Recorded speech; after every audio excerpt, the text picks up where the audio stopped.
MDH की हल्दी मिर्ची धनिया करे कमाल। ये रंग दे, ये खुशबू दे, ये तीखा, ये कम पड़े। क्या निराला MDH मसाला।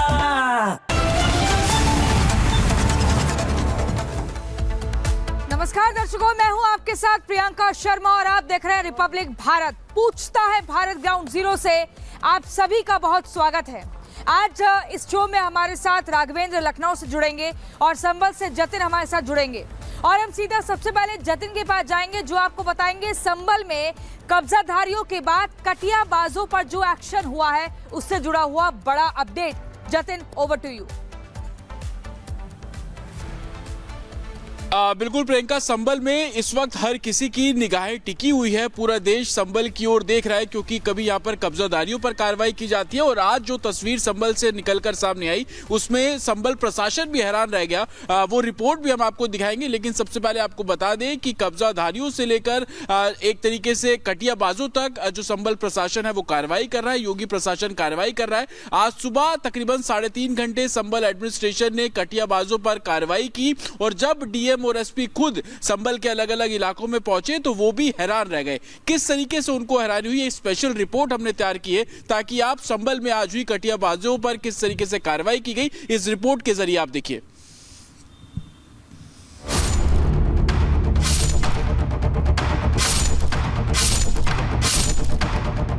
उत्तर प्रदेश के संभल में कब्जाधारियों पर बुलडोजर एक्शन के बाद अब संभल के कटियाबाजों की धरपकड़ शुरू हो गई है। रात भर घूमकर प्रशासन बिजली चोरों पर एक्शन ले रहा है। बिजली चोरों की कमर तोड़ने के लिए योगी प्रशासन बड़ा अभियान चला रहा है। ये संभल का दीपा सराय इलाका है। दीपा सराय समाजवादी पार्टी के सांसद जियाउर रहमान बर्क का गढ़ माना जाता है क्योंकि जियाउर रहमान बर्क का घर भी इसी इलाके में है। लेकिन खंभों पर लगे तारों के झुंड को देखकर आप समझ सकते हैं कि दीपा सराय इलाके में बड़े पैमाने पर कटियाबाजों ने कब्जा जमा रखा है। मुस्लिम बाहुल्य इलाके दीपा सराय में डीएम और एसपी बिजली चोरों को रंगे हाथ पकड़ने पहुंचे तो इलाके में हड़कंप मच गया। एक घर में बिजली के तारों का जाल बिछा देख अधिकारी खुद हैरान रह गए। दीपा सराय के इस घर से कई घरों को बिजली सप्लाई की जा रही थी। अब बिजली चोरों की कारनामे की तस्वीरों को देखिए। बिजली चोरों ने पहले बिजली के खंभे से एक तार खींचा, फिर उस तार को सड़क किनारे जमीन से निकाला गया। बिजली विभाग की आंख में धूल झोंकने के लिए तार के ऊपर कचरा डाल दिया गया ताकि तार दिखाई ना दे और फिर दीवार में एक छेद करके तार को घर के अंदर तक पहुंचा दिया गया। बिजली चोरी को लेकर संबल में सुबह के समय एक बड़ा अभियान चलाया गया। रात के अंधेरे में ये अभियान चलाया गया और आप इस घर को देख रहे हैं। इस घर के अंदर दरअसल बिजली चोरी के एलिगेशंस है और टीम अब घर के अंदर पहुंची है। ये पूरा पैनल आप देखिए, मल्टीपल सेटअप्स यहाँ पर किया गया है और डायरेक्ट जो लाइन है वो यहाँ पर कनेक्ट की जा रही है और यही कारण है कि अब जो बिजली विभाग के साथ जो एडमिनिस्ट्रेशन से जुड़े लोग हैं वो घर के अंदर पहुंचे हैं। संबल के कटियाबाज इतने शातिर हैं कि उन्होंने अपने घरों के बाहर नाइट विजन वाले सीसीटीवी कैमरे तक लगा रखे हैं ताकि चोरी पकड़ने के लिए बिजली विभाग के अधिकारी पहुंचे तो चोरों को पहले ही पता चल जाए और कटियाबाज घरों को छोड़कर भाग जाए। ये एक तरीके से मिनी बिजली घर है जो चलाया जा रहा है, जिसे आसपास के घरों के लोगों को भी दिया जा रहा है। यही पता कर रहे हैं कि ये कौन व्यक्ति है। डेयरी का बिजनेस भी करते हैं ऐसा पता चला है। इनके द्वारा कोई किसी प्रकार का कोई कोऑपरेशन नहीं किया जा रहा है, लेकिन पुलिस के द्वारा, प्रशासन के द्वारा, बिजली विभाग के द्वारा संयुक्त रूप से जो कार्रवाई की जा रही है, इसमें ऐसे जितने भी लोग उन सबको ढूंढा जाएगा और उनके खिलाफ कार्रवाई की जाएगी। दिसंबर 2024 में बिजली विभाग ने भारी सुरक्षा के बीच समाजवादी पार्टी के सांसद जियाउर रहमान बर्क के आवास पर भी छापेमारी की थी। सांसद के घर में भी बिजली चोरी पकड़ी गई थी। आज फिर अधिकारियों ने सांसद जियाउर रहमान बर्क के आसपास के घरों में भी जांच पड़ताल की क्योंकि इस इलाके में 50% से ज्यादा बिजली चोरी होती है। पहले भी एफआईआर हुई थी और फिर बिजली का मीटर ले जाया गया। इधर आओ। फिर बिजली का मीटर ले जाया गया और उसके बाद भी इनकी जो एक तार लगा करके डायरेक्ट चोरी जारी है। इस तरह के अनेक यहाँ पे इंसिडेंट होते हैं या बहुत से लोग हैं, इसीलिए यहाँ पे आज रेड डली है। कुछ डाटा है सर आप लोगों के पास कि इस पूरे पर्टिकुलर इलाके में इतने लॉसेस इस जो हमारा ये फीडर है यहाँ पे 51% से अधिक लाइन लॉस है। संभल के कटियाबाजों ने कोई ऐसी जगह नहीं छोड़ी जहां बिजली चोरी ना की हो। सराय तरीन इलाके में बनी मस्जिद के ऊपर से जा रही लाइन को भी बिजली विभाग ने काट दिया, क्योंकि कटियाबाज इन तारों से भी बिजली चोरी कर रहे थे। बिजली चोरी को लेकर जो अभियान चलाया जा रहा है, उस अभियान के चलते सरायतरीन इलाके की जो मस्जिद है उसके पास हम पहुंचे। यहाँ पर भी जो तार थी, एक तार दरअसल गुजर रही थी, उस वायर को यहाँ से काटा गया है और आप हाथ में देखेंगे कि ये जो वायर है इसको ऊपर से लटक रही थी और उसको यहाँ से एडमिनिस्ट्रेशन ने काटा है। और थोड़ा आगे बढ़ेंगे तो मैं आपको तस्वीरें दिखाता चलूंगा। ये सरायतरीन का पूरा इलाका है और इस इलाके में जितनी भी इस तरीके से वायर थी उन सभी वायर को काटा गया है और आप देखेंगे कि सरायतरीन इलाके में भी बिल्कुल सटी हुई जो एक तरीके से तारें हैं वो आपको यहाँ पर साफ तौर पर नजर आएगी। दूसरी सबसे बड़ी बात कि यहाँ पे जितने भी घर हैं उन सभी घरों के भी जो मीटर हैं, जो तारें हैं, उनको बकायदा चेक किया जा रहा है और चेक करने के बाद उन सभी पे कार्रवाई जो वो की जा रही है। आप देख रहे हैं कि बिजली विभाग की टीम यहाँ पर भी पहुंची है। बकायदा इस पोल से सटे हुए जितनी भी तारें हैं उन सभी तारों को बकायदा चेक करके आगे जो कार्रवाई है वो की जा रही है। पूरे उत्तर प्रदेश के बिजली चोर राज्य सरकार को हर साल 4500 से 5000 करोड़ रुपए का नुकसान पहुंचा रहे हैं। चोरी से होने वाले घाटे की भरपाई के लिए सरकार को हर साल हजारों करोड़ रुपए की अतिरिक्त बिजली महंगी दरों पर खरीदनी पड़ती है। बिजली चोरों पर कसे जा रहे शिकंजे के चलते उत्तर प्रदेश में बिजली घाटा जो 2021 में 27.11% था, वो 2025 तक घटकर 19.54% पर आ गया है। राज्य सरकार का लक्ष्य इसे 2026-27 तक 12 से 15% के स्तर पर लाने का है। बड़ी बात यह है कि सहारनपुर और मुरादाबाद जैसे जोन में सबसे ज्यादा बिजली चोरी होती है। यहाँ ये नुकसान 18% से 24% के बीच बताया जाता है। दावा है कि अगर उत्तर प्रदेश में बिजली चोरी और लाइन लॉस पूरी तरह रुक जाए तो करीब 7500 करोड़ रुपए तक बचाए जा सकते हैं, जिससे प्रदेश की बिजली दरें भी कम की जा सकती हैं। Bureau report, Republic Bharat. और अब आपको बता दूं अगली खबर। दिल्ली में दंगे भड़काने की कोशिश करने वाले और साथ ही दिल्ली में आग लगाने का प्रयास करने वाले, पूरे देश का माहौल खराब करने वाले, उसी दंगे के आरोपी, जी हां, टुकड़े टुकड़े गैंग के सदस्य शर्जील इमाम और उमर खालिद को अब जेल में ही सड़ना पड़ेगा। सर्वोच्च अदालत ने इन दोनों टुकड़े टुकड़े गैंग के सदस्य, दंगे के आरोपियों को एक्सपोज किया है और साथ ही ये भी बताया कि शर्जील इमाम और उमर खालिद को जेल में ही आखिर क्यों रहना पड़ेगा। मुख्य तौर पर उन बिंदुओं का एक एक करके जिक्र किया है। देखिए इस रिपोर्ट में।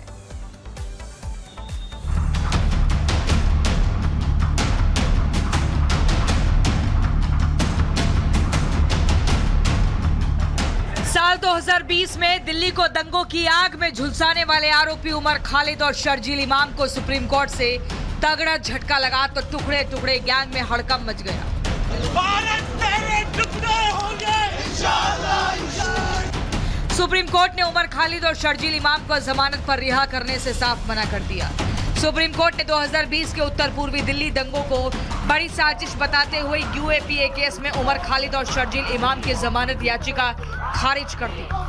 देखिए, मैं स्वागत करता हूं न्यायपालिका का, जो निर्णय उन्होंने लिया है देश हित में।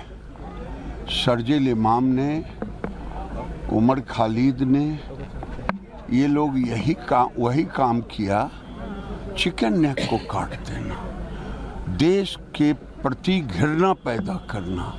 जो काम पाकिस्तान कर रहा है वही काम ये कर रहे हैं। जो काम कशाब ने किया उसी तरह का ये काम कर रहे हैं। जिनकी जमानत खारिज की गई है वो कोर्ट का सही निर्णय है। मैं धन्यवाद करता हूँ कोर्ट का भी, जज साहब का भी। और जिनको जमानत दी गई है वो कंडीशनल जमानत है। वो अभी अपने आप को, वो पूरी इंक्वायरी चल रही है, अपने आप को वो फ्रीडम ना समझें और आगे आने वाले समय के अंदर इस तरह का कोई वो कदम ना उठाएं। ये उनके लिए मुझे लगता है कि सबक होना चाहिए। हालांकि दिल्ली दंगों के 7 आरोपियों में से 5 आरोपियों को सुप्रीम कोर्ट ने जमानत दे दी।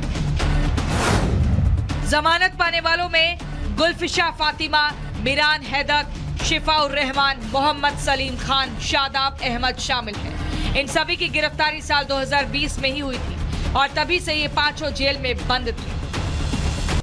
उमर खालिद और शर्जील इमाम की जमानत खारिज करते हुए सुप्रीम कोर्ट की बेंच ने कहा कि उमर और शर्जील का मामला बाकी आरोपियों की तुलना में अलग है। अदालत ने माना कि इनके खिलाफ यूएपीए के तहत प्राइमा फेसी मामला बनता है। जस्टिस अरविंद कुमार और जस्टिस एनवी अंजारिया की बेंच ने उमर खालिद और शर्जील इमाम को दंगे की साजिश का मास्टरमाइंड माना है।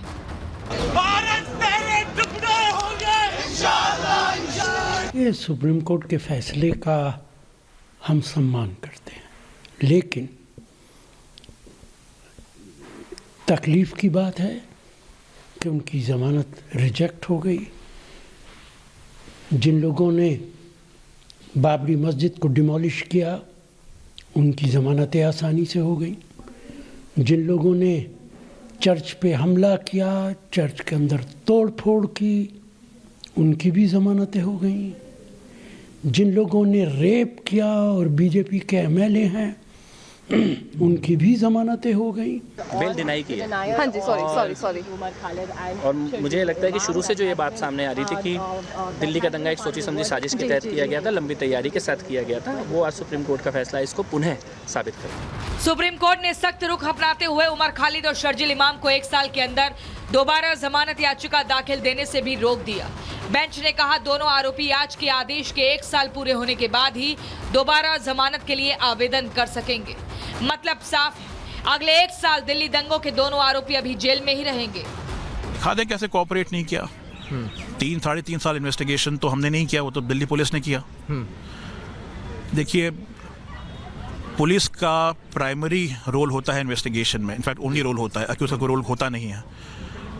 दिल्ली पुलिस ने कहा है कि ये इन्वेस्टिगेशन उन्होंने प्रायोरिटी पे किया है, तो उनको क्यों लग गया 3-3.5 साल उनको इन्वेस्टिगेशन करने में, वो किसी को नहीं पता। I am sure Umar Khalid और शर्जील इमाम की लीगल टीम्स काम करेंगी इस पे और पूरा कोशिश करेंगी कि इनको बेल मिल जाए। दरअसल फरवरी 2020 में सीए विरोध प्रदर्शन को लेकर भड़के दंगे में 53 लोगों की मौत हुई। दंगे का सबसे ज्यादा असर जाफराबाद, मौजपुर, चांदबाग, भजनपुरा, शिव विहार और गोकुलपुरी में देखा गया था। दंगाइयों ने बड़ी संख्या में वाहनों को आग के हवाले कर दिया था। शिव विहार के एक टायर मार्केट को पूरी तरह जला दिया गया था, जिसके बाद दिल्ली पुलिस ने आरोपियों पर दंगा भड़काने, अवैध जमावड़ा, आपराधिक साजिश जैसी धाराओं समेत यूएपीए की धाराओं में एफआईआर दर्ज की थी। पुलिस ने दलील दी थी कि आरोपी पूरे देश में हिंसा फैलाकर राष्ट्र की अखंडता को प्रभावित करने की कोशिश कर रहे थे, क्योंकि उस वक्त अमेरिकी राष्ट्रपति डोनाल्ड ट्रंप भी भारत के दौरे पर थे। दिल्ली दंगे के पीड़ित परिवार सुप्रीम कोर्ट द्वारा उमर खालिद और शर्जील इमाम की जमानत याचिका खारिज करने का स्वागत कर रहे हैं, लेकिन दूसरे आरोपियों को मिली जमानत से नाराज भी हैं। इसके लिए हम कहना चाहेंगे 2 लोगों को जो बेल नहीं दी गई है उसके लिए सुप्रीम कोर्ट का शुक्रिया अदा करना चाहेंगे, लेकिन 5 लोगों को जो बेल दी गई है ये दुर्भाग्यपूर्ण है, बेल नहीं देनी चाहिए। इनको बेल देने का मतलब है कि हम सनातनियों को फांसी देने का काम किया जा रहा है, तो जो कि नहीं होना चाहिए। तो इसलिए हम तो यही अनुरोध करेंगे कि भाई इनको बेल दिया, आगे चल कर इनको फास्ट ट्रैक कोर्ट में ट्रायल लेकर इनको फांसी देने का काम सब लोगों को किया जाए। मैडम, जो दंगे करवाते हैं तो उनको तो नहीं ऐसा होना, नहीं मिलना चाहिए जमानत, लेकिन वो मैं ये चाहता हूँ कि हिंदू मुसलमान का लड़ाई भी ना हो, लड़ाई ना हो और इसके जो गलत किया है उसको सजा मिले। सुप्रीम कोर्ट के आदेश से साफ है कि दिल्ली दंगों में सबसे बड़ी भूमिका जिहादी मानसिकता वाले उमर खालिद और शर्जील इमाम की ही थी, इसलिए इन दोनों का पूरा हिसाब होना अभी बाकी है। Bureau report, Republic Bharat. और अब सीधे चलते हैं लखनऊ में हमारे संवाददाता राघवेंद्र इस वक्त मौजूद हैं। राघवेंद्र, ये बताइए कि लखनऊ से लेकर दिल्ली तक आज दिन भर क्या कुछ सियासत उठापटक देखने को मिली? उत्तर प्रदेश कैबिनेट विस्तार पर मोदी की मुहर। यूपी के मुख्यमंत्री योगी आदित्यनाथ ने आज दिल्ली में प्रधानमंत्री नरेंद्र मोदी से महत्वपूर्ण मुलाकात की। इस मुलाकात के अब अलग अलग मायने निकाले जा रहे हैं। पीएम मोदी और सीएम योगी के बीच किन मुद्दों पर बातचीत हुई, जानने के लिए देखिए हमारी एक रिपोर्ट।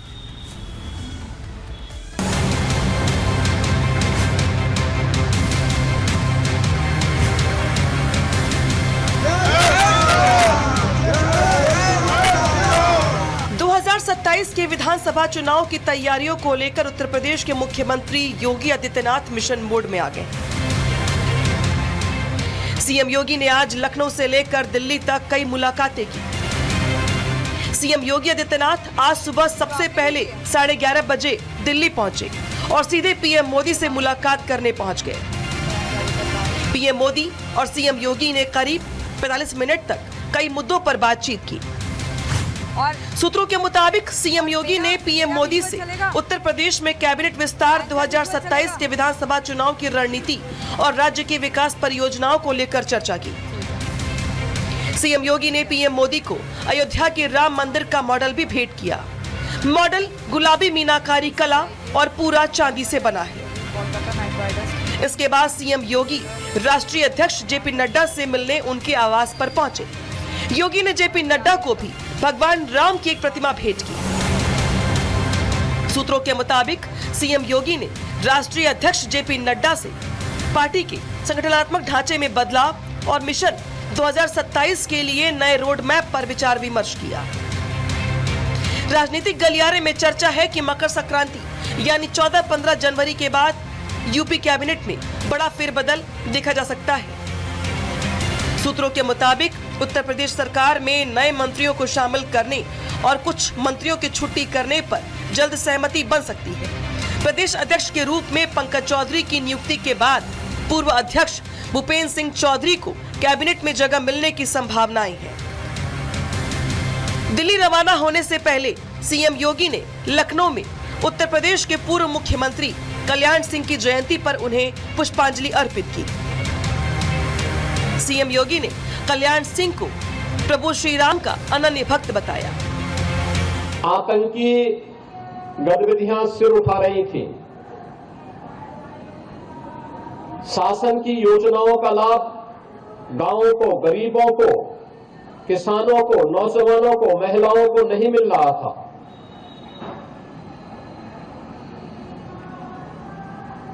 एक और अराजकता थी, कुव्यवस्था थी और दूसरी ओर 500 वर्षों की गुलामी को दूर करने के लिए छटपटा रहा हिंदू समाज। उन स्थितियों में बाबूजी ने उत्तर प्रदेश की कमान अपने हाथों में ली। सीएम योगी मिशन 2027 में जुटे हैं ताकि कार्यकर्ताओं को एकजुटता का संदेश दिया जा सके। Bureau report, Republic Bharat. और अब अगली खबर हम आपको बांग्लादेश से बताते हैं। देखिए बांग्लादेश किस तरीके से बर्बादी की राह पर तुला हुआ है, ये पूरी दुनिया देख रही है। वहां पर हिंदुओं के साथ अत्याचार होता है, नरसंहार किया जाता है, हिंदुओं को टारगेट कर उनको मारा जाता है, पेड़ पर लटकाया जाता है, हिंदुओं के मंदिरों को टारगेट किया जाता है। लेकिन इसी बीच एक और खबर आती है और बांग्लादेश के मंत्रालय ने वो कुछ ऐसा कर दिया है, एक ऐसा ऐलान कर दिया है, एक ऐसा फैसला ले लिया है सूचना और प्रसारण मंत्रालय की तरफ से, जिसके बाद से बांग्लादेश की बर्बादी पूरी तरह से तय है। बांग्लादेश की कई इंडस्ट्रियां तबाह हो जाएंगी, बांग्लादेश के लोगों के हाथों में झुंझुना आ जाएगा, क्योंकि वहां पर जो बीसीसीआई ने फैसला लिया 26 मार्च से आईपीएल की शुरुआत होनी है। कोलकाता नाइट राइडर्स की टीम से बांग्लादेश के खिलाड़ी मुस्तफिजुर रहमान को बाहर का रास्ता दिखा दिया है और इसीलिए वहां के सूचना प्रसारण मंत्रालय का कहना है कि बांग्लादेश के लोग नाराज हैं, गुस्से में हैं और अगले आदेश तक अब आईपीएल से जुड़ा कोई भी कार्यक्रम या कोई भी जो ब्रॉडकास्ट, कोई भी वीडियो होगी वो बांग्लादेश में चलाई नहीं जाएगी, जिसके बाद से बांग्लादेश में बहुत बड़ा इंडस्ट्रीज को नुकसान हो सकता है। इन्हीं खबरों के साथ पूछता है भारत ग्राउंड जीरो में फिलहाल इतना ही। कल फिर हाजिर होंगे, आप देखते रहिए रिपब्लिक भारत। अब आया असली स्वाद। अब आया स्वाद। जब स्वाद के पड़े हो लाले तो MDH का चंकी चाट मसाला डालें। MDH का चंकी चाट मसाला। MDH